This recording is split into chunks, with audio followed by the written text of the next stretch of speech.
Bismillahirrahmanirrahim. Qul huwallahu ahad, Allahus samad, lam yalid wa lam yulad wa lam yakul lahu kufuwan ahad.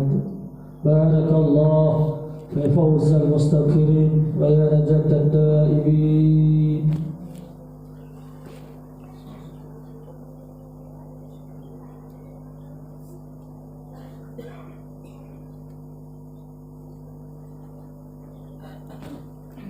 Allahu akbar, Allahu akbar, Allahu akbar, Allahu akbar, Allahu akbar, Allahu akbar, Allahu akbar, walillahil hamd. Alhamdulillahi rabbil alamin. Allahumma salli wa sallim ala sayyidina wa maulana Muhammad wa ala alihi wa sahbihi ajma'in. Ya ayyuhalladzina amanu tubu ila Allahi taubatan nasuha. Bismillahirrahmanirrahim. Qul huwallahu ahad, Allahus samad, lam yalid wa lam yulad wa lam yakul lahu kufuwan ahad. Allahumma ighfir lil muslimina wal muslimat wal mu'minina wal mu'minat al ahya'i minhum wal amwat bi rahmatika ya arhamar rahimin. Allahumma khtim ajalana ya Allah bi husnil khatimah wa la takhtim alaina ya rabbana bi su'il khatimah. Rabbana hab lana min azwajina wa dhurriyyatina qurrata a'yun waj'alna lil muttaqina imama. Rabbana atina fid dunya hasanah wa fil akhirati hasanah wa qina adzabannar. Ma'asyiral muslimin, sidang jamaah Aidil Fitri yang dirahmati dan diridhai oleh Allah Subhanahu wa taala. Marilah buat awalan kata yang membawa berkah kita memuja dan memuji Allah Subhanahu wa taala, yang mana oleh Allah Subhanahu wa taala pada hari ini masih memberikan secercah cahaya iman dalam jiwa kita, sehingga hari ini kita termasuk hamba-hamba Allah yang masih diberikan untuk bersujud, untuk memohon ampunan kepada Allah Subhanahu wa taala setelah sebulan kita berjibaku melawan hawa nafsu. Beraneka ragam ibadah sudah kita lakukan. Yang harapan kita semua adalah mudah-mudahan dengan ibadah yang telah kita lakukan, Allah Subhanahu wa taala mengampuni dosa-dosa kita yang sungguh sangat banyak sekali. Selawat mu'asalam yang selalu diiringi dengan doa.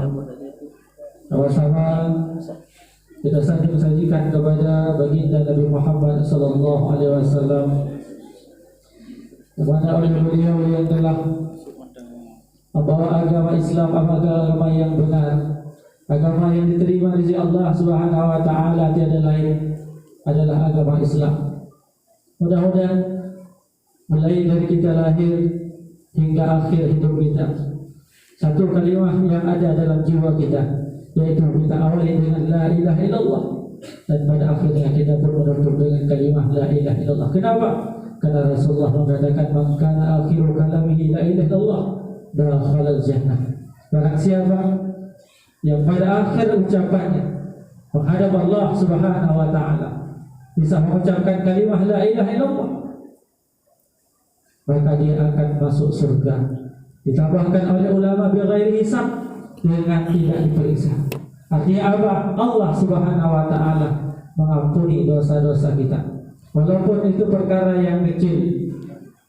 Mengucap la ilaha illallah pada ketika belum dalam keadaan sakratul maut, la ilaha illallah itu hal yang sederhana. Tapi tidak pada ketika kita dalam keadaan sakratul maut. Tidak sembarangan manusia yang bisa mengucapkan kalimat la ilaha illallah. Kalau dalam pada ketika hidup kita tidak mau selalu membaca la ilaha illallah, la ilaha illallah, la ilaha illallah. Kalau menurut ulama fikih, minimal satu hari satu malam 300 kali. Kita ada enggak 300 kali? Enggak ada. Kalau menurut Imam Tasawuf 12.000 kali. Artinya tidak ada waktu selain mulut kita mengucapkan zikir la ilaha illallah, la ilaha illallah. Kalau pada ketika hidup kita enggak pernah ucap la ilaha illallah, gimana bisa ini? Maka oleh karena itu marilah kita sama-sama bermuhasabah diri. Ini adalah hari kemenangan bagi kita umat Islam. Kemudian penghormatan kepada azan sahabat beliau sekalian beserta kepada ahli ulama. Kemudian penghormatan kepada guru-guru saya.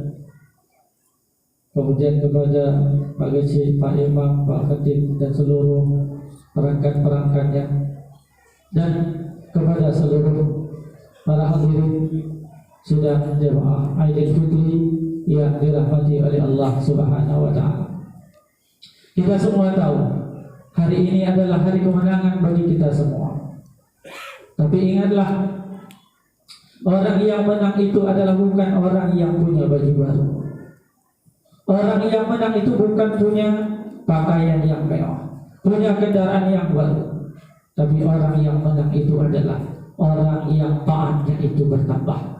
Siapa di antara kita yang pada ketika masuk lebaran bertambah amalnya? Jarang kan?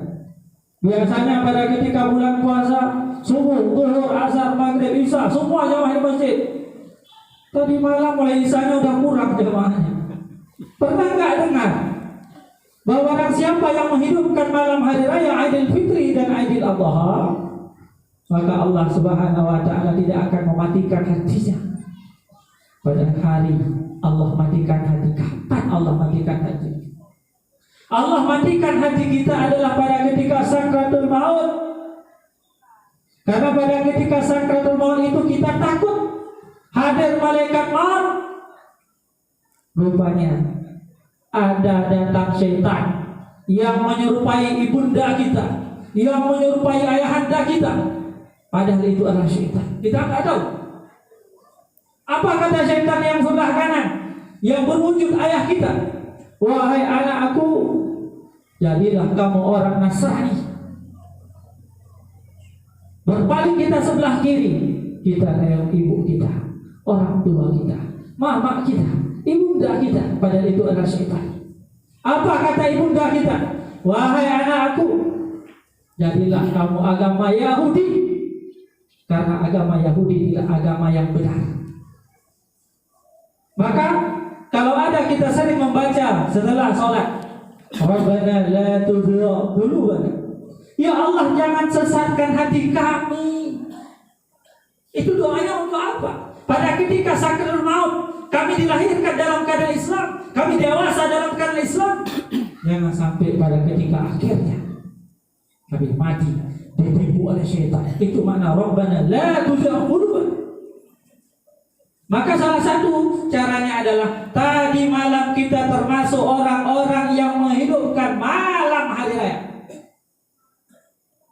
Gak mampu sepanjang malam minimal sholat isya berjamaah dan bercita-cita akan sholat subuh secara berjamaah. Itu sudah termasuk orang-orang yang menghidupkan malam Aidil Fitri.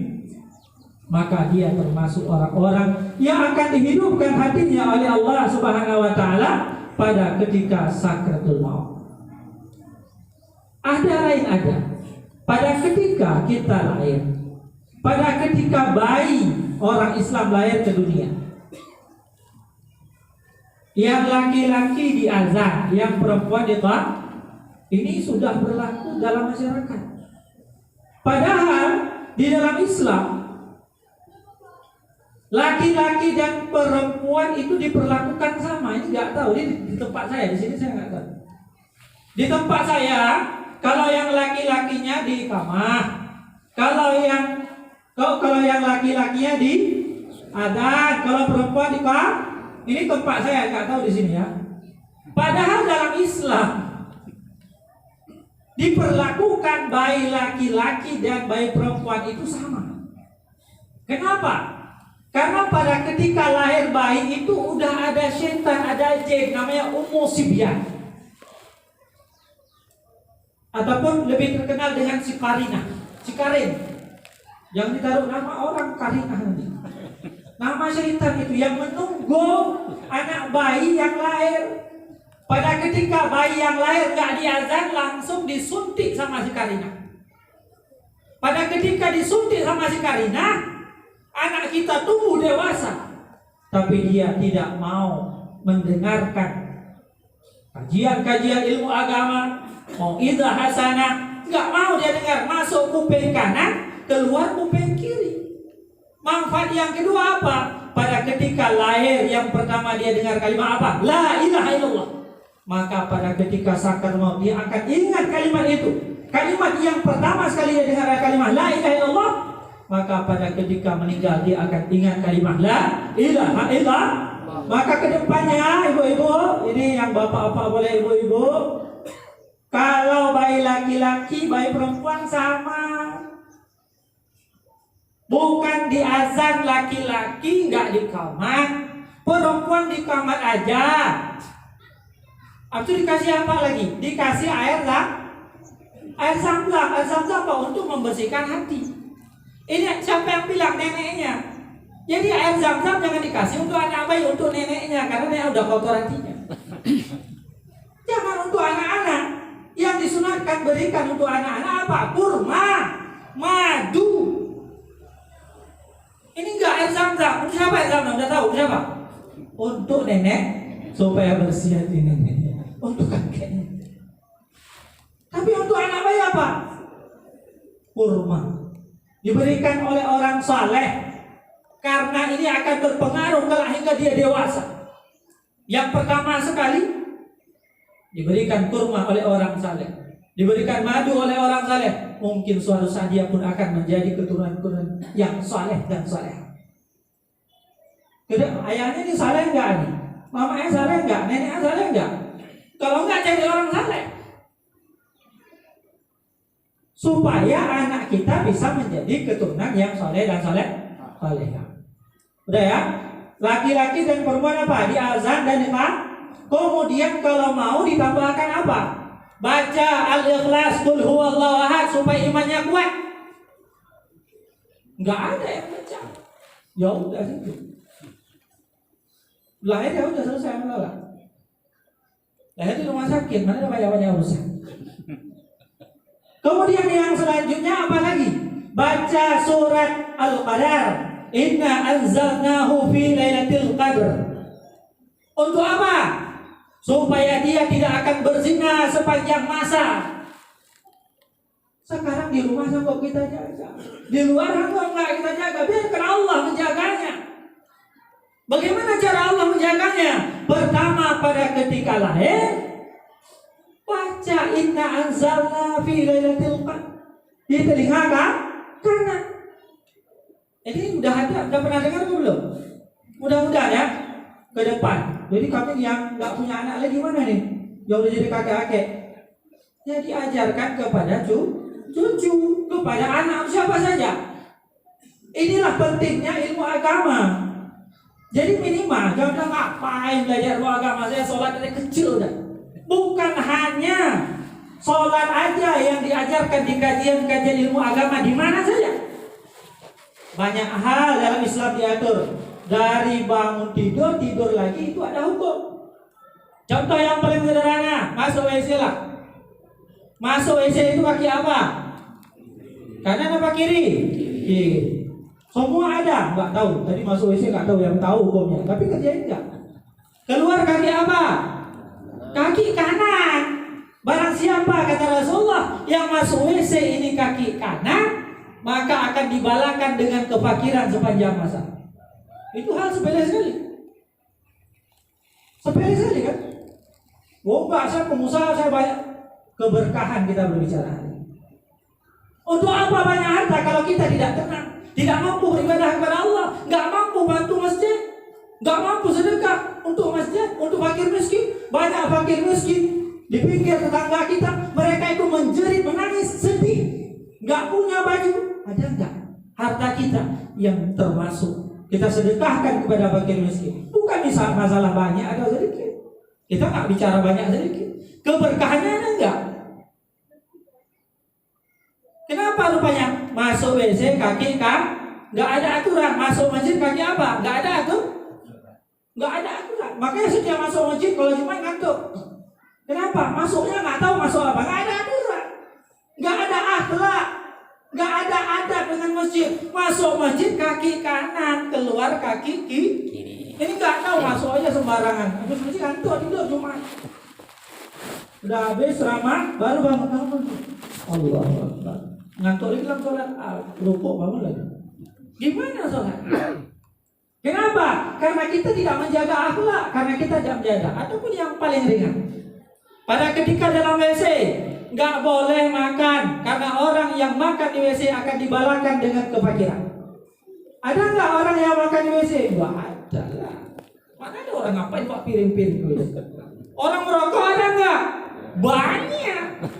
Ini yang jadi masalah. Kenapa nggak kaya saya? Ini rupanya gara-gara merokok di WC. Kayak nggak pernah belajar. Harus sholat 13 rukuk ngapain? Dengar orang ngaji. Dari kecil udah sholat. Bukan itu aja yang dibahas. Sampai merokok di WC pun dibahas sedikit mungkin.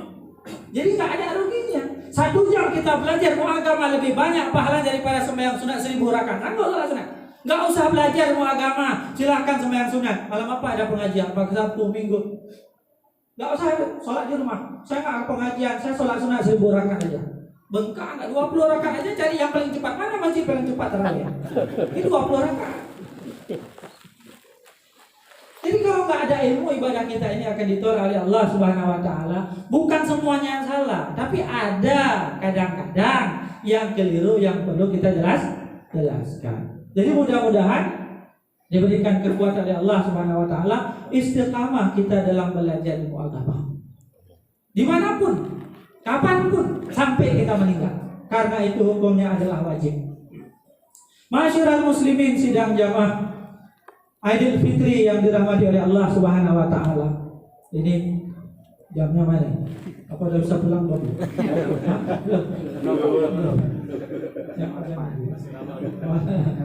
Oh ya. Jadi kita ambil satu hadis saja. Hadis yang disebutkan dalam kitab Jauhar Mahub wa Munafihatul Qulub, karangan Syekh Ali bin Abdurrahman Al-Kelantan, salah satu ulama Kelantan, ulama Malaysia. Ini kitab tasawuf yang banyak sekali manfaatnya untuk kita amalkan. Di situ dijelaskan bahwa ada satu hadis yang berbunyi la yara wajhi salah satu anfus. Tidak akan melihat wajahku, kata Rasul. 3 kelompok di surga. Pada ketika di akhirat nanti, apa harapan kita semua yang hadir di sini? Masuk surga? Pasti kan? Pasti. Pantangannya tahu nggak? Akan kita jelaskan. Ada 3 kelompok yang tidak akan melihat wajah Nabi di surga, tidak akan melihat wajah Nabi di akhirat. Maka mudah-mudahan ini tidak termasuk kita, tidak termasuk orang-orang yang kita cintai, tidak termasuk keluarga kita, orang tua kita, apalagi. Siapa yang pertama? Yang pertama adalah al-aqu liwalidayhi. Siapa dia? Orang yang durhaka dengan kedua orang tuanya. Ini kebetulan momennya Idul Fitri, saling bermaaf-maafan. Yang pertama orang yang durhaka dengan orang tua. Jadi ibadah kita yang bertumpuk-tumpuk itu, yang saya udah 30 juz tamat, alhamdulillah. Dah, saya sudah puasa 30 hari nggak tinggal, traweh, duha, tahajud. Pertanyaannya, apakah kita termasuk orang durhaka sama orang tua? Kalau kita termasuk orang yang durhaka sama orang tua, ini tidak akan diampuni oleh Allah Subhanahu Wa Taala dosa-dosa kita. Kita hari ini mengatakan kenapa terjadi corona, gempa di sana. Kenapa? Karena LGBT, karena orang nggak sholat, karena orang judi, karena macam-macam. Padahal kalau kita periksa di rumah-rumah ini, ada nggak semua rumah ini orang yang berjudi, berzina? Ada nggak? Enggak kan? Tapi kalau orang yang durhaka sama orang tuanya, mungkin coba periksa. Hampir semua rumah ada anak yang durhaka kepada orang tuanya. Mungkin saja itu kita. Mungkin saja itu anak kita. Sejarah sudah banyak membuktikan. Yang sering yang masyhur dari Islam adalah Abdullah bin Salam Al-Qamah. Pada satu ketika istri Al-Qamah datang kepada Rasulullah, mengadu bahwa Alqamah ini sedang dalam sakaratul maut. Setelah datang Rasulullah bersama para sahabat, kemudian melihat kondisi Alqamah ini dalam keadaan sakaratul maut. Maka apa yang dilakukan Rasulullah? Rasulullah membisikkan di telinga Alqamah kalimat La ilaha illallah. 1 kali dia enggak bisa, 2 kali enggak bisa, enggak mau ucap 3 kali. Rasulullah sudah takut. Apakah Alqamah ini akan meninggal dalam keadaan tidak selamat iman? Maka Rasulullah bertanya kepada istri daripada Alqamah, bagaimana kehidupan Alqamah pada ketika hidup?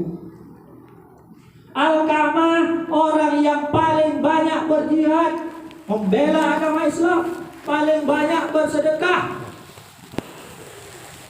Semua amal ibadah dia lakukan. Sunnah-sunnah Rasulullah tak pernah dia tinggalkan. Tapi apa yang terjadi pada ketika diajarkan oleh Rasulullah La ilaha illallah, tidak bisa tergerak lidahnya, keras, keluh, gak bisa dibaca La ilaha illallah. Maka Rasulullah setelah bertanya kepada istri daripada Alqamah, kemudian Rasulullah mengatakan, apakah Alqamah ini masih punya ayah? Ayahnya sudah lama meninggal. Apakah Alqamah ini masih punya ibu? Ibunya ada, sudah tua, tapi tinggal terpisah dengan Alqamah. Panggil ibunya. Setelah dipanggil ibunya, ditanya oleh Rasulullah, apakah benar Alqamah ini anakmu? Benar. Apakah kamu marah terhadap Alqamah? Apa jawab ibunda Alqamah? Iya, saya marah kepada Alqamah. Saya tidak akan memaafkan Alqamah sampai hari akhirat. Ditanya oleh Rasulullah, kenapa engkau marah terhadap anakmu Alqamah? Karena dia lebih mementingkan kepentingan istrinya, dia lebih mengutamakan kepentingan istrinya daripada kepentinganku ibundanya. Ngerti nggak? Ada nggak? Orang tua kita mengajak untuk berobat ke apotek, ambil obat macam-macam.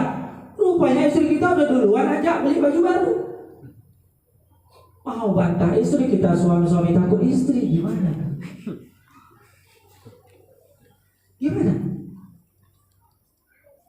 Terpaksa kita nurutin istri. Kenapa? Alasan karena duluan istri mah, duluan ini mah, mama nanti malam aja, batuknya pada nggak kurang-kurang. Tapi hati kita ini bagaimana? Apakah kita mau utamakan ibunda kita ataupun istri? Sudah pasti kita utamakan ini istri ada enggak? Yang ngomong ini bapak-bapak dengar. Ini istrinya supaya pengertian. Ibu, masih ada orang di belakang nggak ada? Jadi kalau suami mementingkan istrinya, ingat ya, maka pada ketika sakaratul maut, keluh lidah kita, keras lidah kita, tidak akan bisa mengucap kalimat la ilaha illallah. Kenapa? Karena kita lebih mementingkan kepentingan istri daripada kepentingan orang tua. Mungkin hampir semua suami gitu. Ini mohon pengertian ibu-ibunya, bapaknya udah pasti gitu, masih belain istrinya. Tapi pengertian ibu-ibu nggak usah takut. Kenapa nggak usah takut? Pada ketika ibu-ibu punya anak, punya suami yang mementingkan orang tuanya, akan dikirim oleh Allah anak-anak yang taat dan patuh kepada ibu. Hari ini kenapa anak kita nggak patuh kepada kita? Karena dulu kita nggak patuh sama orang tua. Dosa durhaka sama orang tua akan diwarisi oleh anak kita. Jadi durhaka sama orang tua bahaya sekali. Dalam Al-Quran wala taqul lahum ma'uf, cuma mengatakan artinya sesuatu kata yang bisa menyakiti hati orang tua kita, itu dosa besar. Jadi bukan sholat ke masjid aja berjamaah, gimana hubungan kita dengan orang tua kita? Jadi kalau hubungan kita dengan orang tua nggak baik, maka Allah Subhanahu wa Ta'ala tidak akan mengampuni dosa-dosa kita. Allah Subhanahu wa Ta'ala tidak akan memasukkan surga. Kenapa? Karena kita durhaka sama orang tua. Hal sepele, cuma mengutamakan kepentingan istri daripada kepentingan orang tua. Ingatlah, satu tetes air mata yang jatuh dari mata orang tua kita akan Allah kirimkan ribuan bala. Begitu juga satu senyuman yang ada di wajah orang tua kita karena tingkah laku kita, beliau ridha dan senang kepada kita, maka Allah akan kirim ribuan nikmat kepada kita. Ma'asyiral muslimin sidang jamaah Idul Fitri yang dirahmati oleh Allah Subhanahu wa Ta'ala. Satu kisah pada masa Umar bin Abdul Aziz. Pada ketika Khalifah Umar bin Abdul Aziz berkeliling melihat ada seorang anak dengan baju yang lusuh. Baju bukan baju baru. Sedangkan ada anak-anak yang lain lompat kemari, lompat sana, bajunya baru-baru. Sedih, menetes air mata Khalifah Umar bin Abdul Aziz. Kenapa? Karena itu anak beliau. Kemudian anak itu mengatakan, wahai ayahku, kenapa engkau menangis? Wahai anakku, aku sedih melihat dirimu dengan pakaian yang sangat sederhana, yang lusuh, sedangkan mereka anak-anak yang lain dengan baju baru. Aku takut kamu merasa sedih, kamu merasa gundah. Apa jawab si anak? Wahai ayahku, aku hari ini mendapatkan ridha Allah Subhanahu wa Ta'ala karena engkau ridha kepada aku. Yang aku takutkan hari ini adalah bukan aku tidak punya baju baru, tapi yang aku takutkan adalah aku tidak mendapatkan ridha Allah karena engkau marah kepada aku. Kalau hari ini kita tidak mendapatkan ridha Allah karena marah ridha orang tua, baik orang tua yang masih hidup ataupun yang sudah meninggal, maka hari ini bukan hari kemenangan bagi kita, tapi hari ini adalah hari kekalahan bagi kita. Kenapa? Karena kita tidak meraih ridha Allah Subhanahu wa Ta'ala. Orang tua tidak ridha terhadap kita, baik yang masih hidup ataupun yang sudah meninggal. Bagaimana caranya kalau orang tua yang sudah meninggal? Saya mau minta maaf, dulu sering bentak orang tua, mengucapkan kasar kata-kata saya terhadap orang tua. Ada 3 cara. Yang pertama, kalau mau tobat, jadilah kamu anak yang soleh. Bagaimana jadi anak yang soleh? Bertobatlah kamu. Karena setiap dosa anak itu dikirim untuk orang tua. Setiap kebaikan yang dilakukan oleh anak dikirim untuk orang tua. Begitu juga dosa. Setiap dosa yang kita lakukan, kalau orang tua kita dulu tidak mengajarkan ilmu kepada kita, maka dosa yang dilakukan oleh anak Allah berikan kepada orang tua. Kenapa? Karena orang tua tidak memberikan pendidikan ilmu agama yang cukup kepada anak. Jadi gimana supaya orang tua saya mau maafkan saya? Adalah jadilah kamu anak yang soleh. Bertobatlah kita. Yang kedua, menyambung tali silaturahmi. Yang pada ketika tidak ada lagi orang tua terputus, sering sekali. Silaturahmi nggak mesti datang, nelpon, nggak mesti tiap hari. Ada kenduri, ada acara datang, sudah dianggap silaturahmi. Nggak mesti tiap hari datang. Jadi kalau kita menyambung tali silaturahmi, maka ini termasuk orang tua kita ridha terhadap kita. Kemudian yang terakhir adalah kita berdoa untuk keampunan orang tua dan bersedekah untuk keampunan orang tua. Maka Rasulullah mengatakan, barang siapa yang tidak mendoakan sehari semalam orang tuanya 5 kali, Allahumma ufirli wa liwalidayya, maka dia tidak termasuk anak-anak yang saleh, anak-anak yang berbakti kepada orang tuanya, bahkan terhalang rezeki yang barakah. Ada enggak satu hari satu malam kita minimal membaca doa untuk ampunan orang tua kita? Kalau ada imam baca ada, kalau enggak ya udah saya bilang terus. Nggak ada yang khusus. Allahumma fili walidayya. Nggak pernah baca khusus. Kalau ada imam, amin, ya amin saja. Yang khususnya enggak. Maka ingatlah mulai hari ini. Jangan lupa setiap hari khususkan berdoa minimal paling sedikit 5 kali. Allahumma fili walidayya.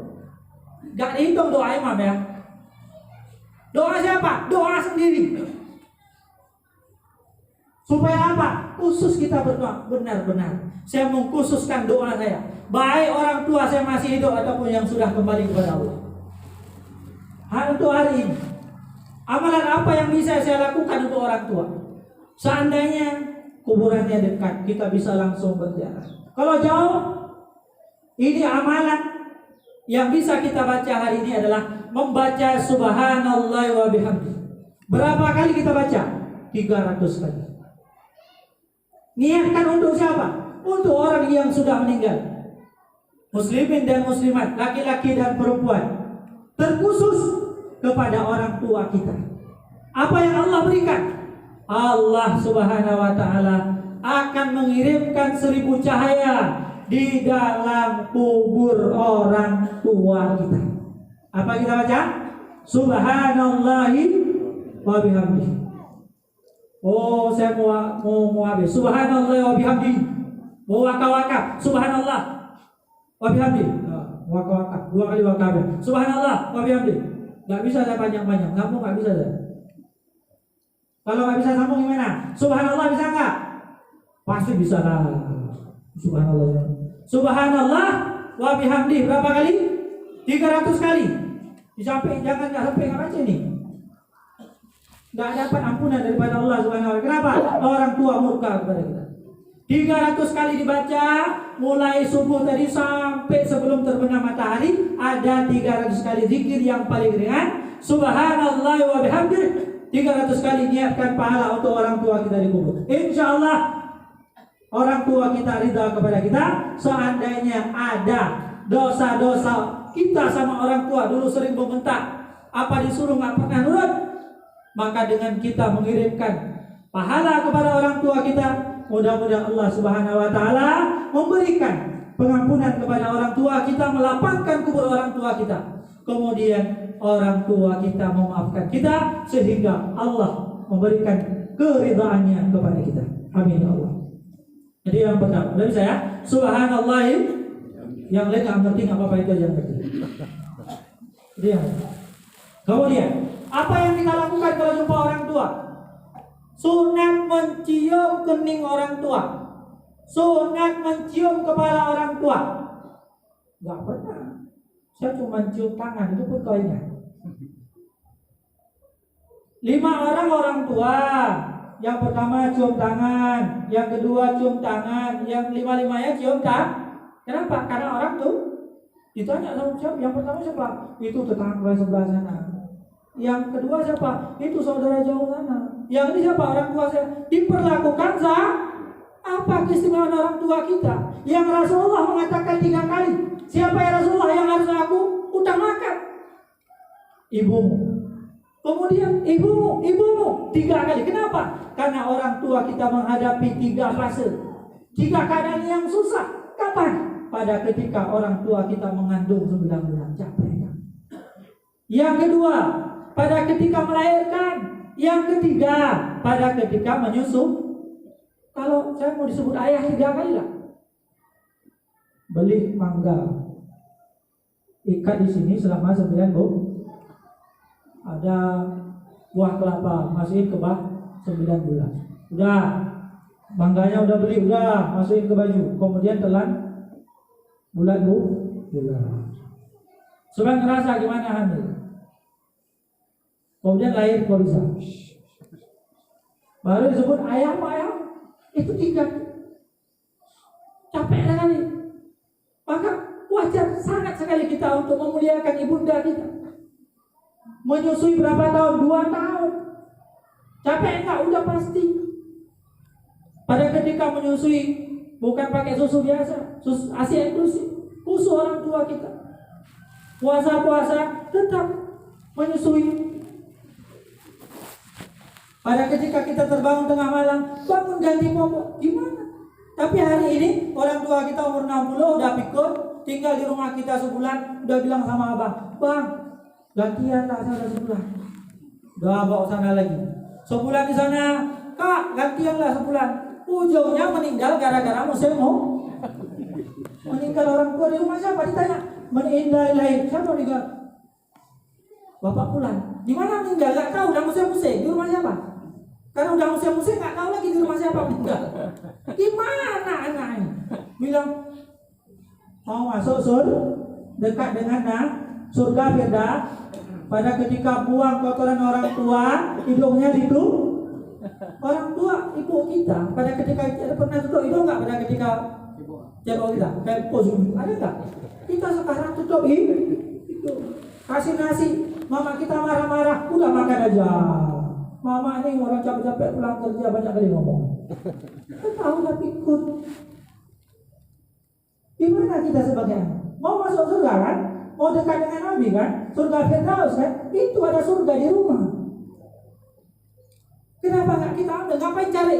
Cari barakah di sana, cari barakah. Semua cari barakah, tak mana-mana cari barakah.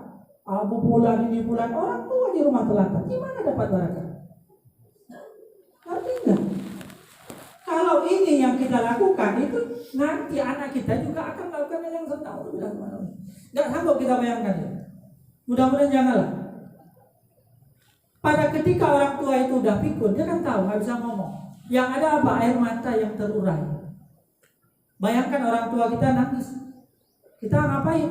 Ya kita tugasnya marah-marah, ya marah-marah ya. Dibalik oleh Allah Subhanahu Wa Taala. Kita yang pikun, kita sudah tua, kita yang stroke, yang nggak bisa ngomong. Baru keluar mata, ya Allah, ya Allah, ya Allah, ampuni kami ya Allah. Gimana kita orang tua? Durhaka sama orang. Jadi gimana yang disunatkan oleh agama? Cium keningnya. Ada nggak kita pernah cium kening? Ya Allah. Barang siapa yang mencium kening orang tuanya, itu bisa menjadi penghalang daripada api neraka. Tak pernah tahu. Ini pulang ke rumah, apa yang masih ada orang tua cium di kening di kepalanya. Ibu-ibu ajak suaminya ke kamar, kunci kamarnya, cium keningnya. Bapak-bapak jangan malu, biasa aja. Ibu-ibu cium. Kenapa? Karena surga wanita yang sudah menikah berpindah daripada orang tuanya kepada suaminya. Istri banyak enggak? Di neraka yang paling banyak siapa? Perempuan. Kenapa? Durhaka dengan suami. Gimana durhaka? Jawabnya muka merah, marah-marah. Durhaka nggak akan diterima oleh Allah Subhanahu Wa Taala amal kebaikan. Tapi bukan di sini, di tempat saya. Ini udah marah-marah itu marah. Gak enak pulang aja. Dibilang kita masuk neraka. Bukan yang di sini apa? Jadi sekali lagi saya ulang, nanti pulang ke rumah. Jadi kalau mau nanti anak kita mencium kening kita, mulai dari kecil didik anak. Pada ketika sekolah, cium tangan, kemudian kita suruh cium kening, suruh cium kepala kita, mulai dari bayi, dari kecil, dari TK, SD, SMP, SMA. Sekarang umur kita berapa? 40 tahun. Pegang kepala orang tua nggak berani. Pikir ngapain pegang-pegang kepala, nggak sopan. Kita pun nggak ngerti. Yang kita tahu apa? Ya cuma balik tangan ini kan.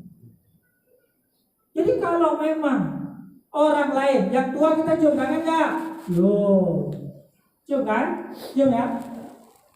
Orang tua kita cium tangan nggak? Yo. Jadi kalau semua cium, bagaimana perbedaan orang tua kita dengan orang tua orang lain? Karena nggak pernah tahu ya gimana. Jadi mudah-mudahan itu dua amalan baca subhanallah wa bihamdihi. Kemudian yang kedua adalah kalau berani, yang mudah-mudahan berani. Barang siapa yang mencium kening orang tuanya, itu menjadi penghalang daripada api neraka. Mudah-mudahan kita sambut. Yang wanita mencium kening suaminya, udah tua nggak apa-apa lah, kan nggak ada yang lain. Itu yang pertama. Yang kedua, orang-orang yang tidak melihat wajah Nabi di surga adalah at-tariqul sunnah. Orang yang meninggalkan sunnah Nabi. Kita ngomong-ngomong aja, melakukan sunnah Nabi. Sunnah Nabi bukan hanya jamaah. Sunnah Nabi bukan hanya sedekah. Sunnah Nabi bukan hanya tahajud, bukan hanya sholat doa, bukan qabliyah dan ba'diyah. Semua kita lakukan. Enggak pilih-pilih, enggak. Kenapa? Karena kita ingin ridha Allah Subhanahu wa taala. Pakai selop kaki kanan, buka kaki kiri, tahu nggak itu sunnah Rasul? Ya nggak tahu, nggak mau belajar kan? Kalau saya tanya rukun Islam berapa? 13, semuanya bisa. Ada nggak yang melakukan buka selop kaki kiri? Enggak. Ini bukan sunnah yang lain yang ringan. Pada ketika jumpa sama orang Islam ada nggak ucapkan salam? Jarang. Nggak ada kan? Ten. Itu sunnah Rasul. Ke masjid, ngapain? Mau jamaah sunnah Rasul? Oh kalau ada, Assalamualaikum. Nggak ada sunnah Rasul, Assalamualaikum. Yang ada Assalamualaikum. Nggak ada Assalamualaikum. Ada Assalamualaikum. Siapa yang tadi Assalamualaikum? Assalamualaikum. Assalamualaikum. Assalamualaikum. Nanti itu masuk rumah. Assalamualaikum. Nggak ada dia dari Rasulullah Assalamualaikum. Yang ada Assalamualaikum. Jadi kalau kita baca Assalamualaikum dipikir kita malah baru masuk Islam ya. Kalau Assalamualaikum itu sudah lama Islamnya. Tapi bisa balik-balik ya. Jadi kalau coba Assalamualaikum baru masuk Islam Pak. Dipikir baru masuk Islam. Maka jangan benarkan yang biasa, tapi mari biasakan yang benar. Gimana yang benar? Assalamualaikum. Setiap jumpa orang Islam itu ada adab, ada hak sama-sama apa? Assalamualaikum.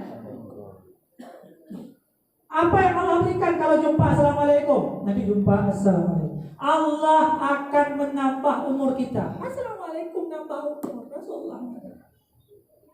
Assalamualaikum bisa nambah, maksud nambah gimana? Barakah umurnya. Banyak dalam ibadat itu. Cuma gara-gara Assalamualaikum kita enggak, Assalamualaikum, mana ada? Masuk rumah Assalamualaikum, mana ada? Enggak ada Assalamualaikum. Yang ada Assalamualaikum. Salahnya di mana? Dulu waktu belajar, pada ketika anakum, banakum, mana ada kom. Yang ada anakum, baris patah, baris bawah, baris kasrah, baris dhamma. Oh imalah, bismillahirrahmanirrahim. Gak ada di kom itu. Assalamualaikum gak ada itu, gak dapat pahala. Jadi gimana yang benar? Masuk rumah, Assalamualaikum. Jumpa orang, Assalamualaikum. Takut gak yang gak baru masuk Islam? Itu baru masuk Islam kok, Assalamualaikum. Yang sunnah bukan angkat tangan, ucapkan Assalamualaikum. Kemudian ngapain lagi? Setelah Assalamualaikum kita diberikan panjang umur, artinya barakah umur. Kemudian disunatkan untuk pada ketika kita bersalaman adalah membaca salawat. Salawat, ngapain salaman baca salawat? Orang salawat habis tahlil, salawat habis sholat. Gak ada ustaz itu yang salawat sallallahu alaihi wasallam. Gak ada gak? Ini sunnah Rasulullah. Gimana kita sudah puluhan tahun dalam agama bilang saya adalah orang yang mengagungkan sunnah-sunnah Rasulullah. Itu aja tidak bisa. Itu aja nggak pernah kita praktekkan. Gimana nggak malu sama Rasulullah? Kamu sama Rasulullah, kamu Nabi ya, masuk surga ya. Syaratnya apa? Pada ketika bersalaman jangan lupa bersalam. Apa manfaatnya? Allah akan mengampuni dosa-dosa kita yang terdahulu dan akan datang. Gara-gara bersalaman Assalamualaikum. Yang perlu saya ingatkan adalah yang sunnah Rasulullah bersalaman laki-laki dengan laki-laki, perempuan dengan perempuan. Jangan coba-coba balik-balik ya. Jangan coba-coba balik-balik. Ada yang masih salaman laki-laki sama perempuan. Hari ini hari kemenangan kan? Kita cari pahala ya. Yang sunat apa? Bersalaman laki-laki sama laki-laki, perempuan sama perempuan. Jangan coba-coba. Pada ketika hari ini kita melakukan maksiat, apa kata Allah? Wahai hambaku, hari ini aku melihatmu dengan rahmat dan kasih sayangku. Apakah kamu tidak malu dengan dirimu? Maka bertobatlah. Pada ketika nanti ingat salaman laki-laki sama perempuan, ya Allah istri orang. Gak enak lah sudah datang ke rumah nggak pegang. Ya, yang udah pegang-pegang gimana enaknya? Jangan bilang-bilang sunnah Rasulullah. Ngerti ya? Ini bukan hanya di masjid, di mana aja, di jalan nggak boleh pegangan, di rumah nanti bertamu nggak ada pegangan, nggak ada, dianjurkan dalam Islam. Ini janji ya, masih pegang-pegang nggak nih? Yes. Kalau nggak saya terus nih. Jadi ya, jangan pegang-pegang dengan orang. Ibu-ibu ini ya, ini bapaknya saya ingatkan, ibu-ibu itu serah. Ini bapaknya dulu kita sekolahkan bapaknya. Jangan coba-coba pegang tangan perempuan yang bukan marah, mau tua mau muda. Kenapa? Karena hari ini Allah sudah mengampuni dosa-dosa kita. Gak malu dengan Allah. Sudah tahu dosa kita sengaja pegang. Sudah tahu itu menjadi dosa besar bagi kita. Kenapa? Sudah tahu hukumnya. Mereka kita mempermainkan hukum Allah. Jangan bilang-bilang gak enak. Tidak boleh bersalaman laki-laki dan perempuan yang bukan mahram. Apa arti mahram? Seseorang yang haram kita nikahi. Yang bukan mahram siapa? Sepupu itu mahram bukan? Bukan. Nggak boleh, enggak. Ipar mahram bukan? Bukan. Nggak boleh salaman? Enggak. Tapi kan saudara. Tapi bukan mahram. Kita boleh menikah. Setelah kita cerai sama kakaknya, boleh nikah sama adik. Boleh nikah enggak? Berarti bukan mahram. Cuma hari ini enggak boleh. Kenapa? Enggak boleh menggabungkan dalam satu angkat antara dua saudara kandung. Jangan bilang-bilang saudara. Itu saudara itu. Saudara sepupu, saudara pulan, saudara pun enggak ada. Yang mahram siapa? Ibu kita, kakak kita, seayah, seibu, seayah. Yang penting saudara. Kalau itu bukan. Maka kalau ingin menjalankan sunnah Rasulullah, mari secara sempurna. Harapan kita apa? Allah Subhanahu wa taala akan memberikan keridhaan kepada kita. Itu yang paling penting. Nanti hari raya kita nengok di rumah selalu pegangan tak? Nah, jadi enggak lagi ya. Nampak wajahnya di pura-pura ya. Ya, nanti enggak apa-apa lah. Nanti jangan nengok lagi ya. Pakai lampe gimana? Kalau sudah kepingin kali lah. Kalau kepingin kali. Walaupun bukan dosa. Tapi nggak ada pahala sunat. Yang sunat adalah laki-laki sama laki-laki, perempuan sama perempuan. Istri boleh. Kenapa? Karena kita suaminya. Walaupun bukan mahramnya, tapi kita suaminya. Boleh. Sama suami boleh, istri boleh lah. Gimana nggak boleh? Nggak aja. Jadi orang yang meninggalkan sunnahku seperti orang yang bersalaman nanti. Bukan hanya di masjid, di rumah, di jalan, di mana saja, enggak boleh salaman dengan perempuan. Ingat, Allah mencatat dosa kita. Jangan sampai dengan dosa itu kita bisa kembali berlumuran dengan dosa. Nauzubillah. Ya, ini kalau ada dosa jangan lupa minta maaf. Pada satu ketika jumpa iblis sama Firaun. Iblis tahu ya, pasti tahu lah, nggak ada yang nggak tahu iblis. Itu kan musuh kita itu. Firaun, nggak mau saya jadi Firaun. Nggak pasti nggak mau jadi Firaun. Mau jadi Firaun nggak? Enggak. Mau jadi iblis nggak? Pasti enggak. Ya sampai cita-cita jadi iblis. Walaupun ada sisi kebaikan iblis ada. Kalau kita melihat, kenapa? Dia tidak pernah putus semangat untuk menjerumuskan kita ke dalam maksiat. Nggak pernah putus semangat. Jadi dari iblis saja bisa kita ambil pelajaran kalau kita memang cara berpikirnya positif. Iblis itu pada satu ketika jumpa iblis sama Firaun, dibilang sama iblis, Firaun kamu memang hebat sekali. Kenapa saya hebat? Kamu lebih hebat dari saya. Kenapa emang saya biasa? Karena saya menggoda manusia, saya jatuh neraka. Tapi saya nggak berani mengakui saya Tuhan. Kamu hebat, kenapa? Kamu berani mengakui Tuhan. Maka iblis itu pada ketika menjerumuskan kita, dia takut, saya takut itu. Ada orang berzina, dia lari.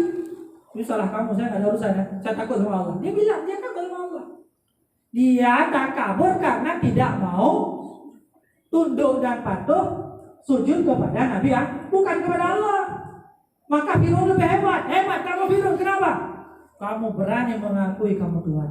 Udah tenang aja, nanti saya taubat. Ada yang mirip-mirip gitu. Kamu ini maksiat, tetap aja saya taubat. Udah tahu saya dosa. Ada macam Fir'aun gitu. Jadi setelah dia bilang, gak apa-apa saya akan taubat. Dibilang sama iblis, oh jangan taubat. Kenapa? Karena kalau kamu taubat, maka seluruh pendukung-pendukung mereka itu akan meninggalkanmu. Kamu akan tinggal sendiri, yang miskin kamu. Oh iya juga ya. Ngapain saya taubat? Rakyat saya akan pergi. Kemudian iblis mengatakan, oh berarti kamu jangan taubat. Tapi jangan takut, saya masuk neraka. Kamu masuk neraka. Kita bukan orang yang hebat, bukan orang baik. Kita tahu bukan orang baik. Tapi ada yang lebih parah dari antara kita dua. Ada yang lebih marah Allah daripada Fir'aun dan iblis. Ditanya sama Fir'aun, siapa yang lebih parah lagi dari kita ini? Adalah orang yang tidak mau memaafkan dosa saudaranya. Ada enggak? Ada enggak? Tadi enggak ada Fir'aunnya, iblisnya enggak ada. Ini mulai nampak-nampak. Ada enggak? Enggak mau maafkan, alasan apa? Dia enggak bayar utang saya. Dia membuka aib saya. Itu kan lain utang bayar. Maaf itu lain masalah. Orang yang tidak mau memaafkan dosa saudaranya, suami yang enggak mau memaafkan dosa anaknya, orang tua yang enggak memaafkan dosa anaknya, dia lebih parah daripada iblis dan Fir'aun. Kita pikir biasa-biasa aja. Rupanya kita lebih parah daripada. Kenapa? Karena Allah dalam bismillah menyambung lafaz Rahman dan Rahim. Kita putus dua. Allah punya sifat maaf. Kenapa kita manusia coba-coba nggak punya sifat maaf? Apa alasannya? Lahir dunia nggak mau apa-apa, sombong. Nggak mau maafkan orang. Alasan nggak bayar utang. Dia mencaci saya. Dia mengupah saya. Karena